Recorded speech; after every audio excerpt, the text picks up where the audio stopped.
ایک دفعہ ایک آدمی نے اپنے بیٹے کو اپنے پاس بلایا اور اسے پھٹے ہوئے دو موزے دے دیے اور کہا کہ بیٹا، میرے مرنے کے بعد مجھے دفنانے سے پہلے میرے پاؤں میں یہ پھٹے ہوئے موزے پہنا دینا۔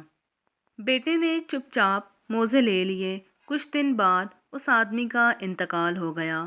اس آدمی کو غسل دینے کے بعد بیٹا وہ پھٹے موزے لے آیا اور کہا کہ میرے باپ کی خواہش تھی کہ مرنے کے بعد، غسل دینے کے بعد اسے یہ موزے پہنا کر ہی قبر میں اتارا جائے۔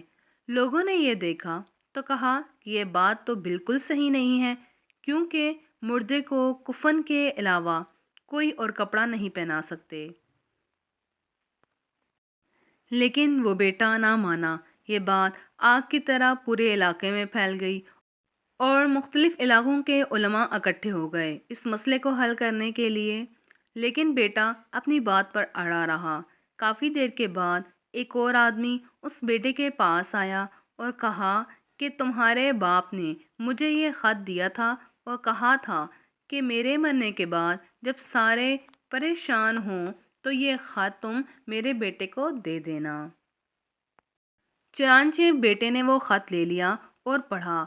اس میں لکھا تھا کہ اے بیٹے، دیکھ، مرنے سے پہلے ہم کتنی جائیداد بناتے ہیں، کوٹھیاں، گاڑیاں اور جو کچھ بھی ہم بناتے ہیں، لیکن وہ اپنے ساتھ ہم لے کر نہیں جا سکتے۔ دیکھ، یہ پھٹے ہوئے موزے بھی نہیں لے کے جا سکتا، تو پھر اس ساری کمائی کا ہمیں کیا فائدہ؟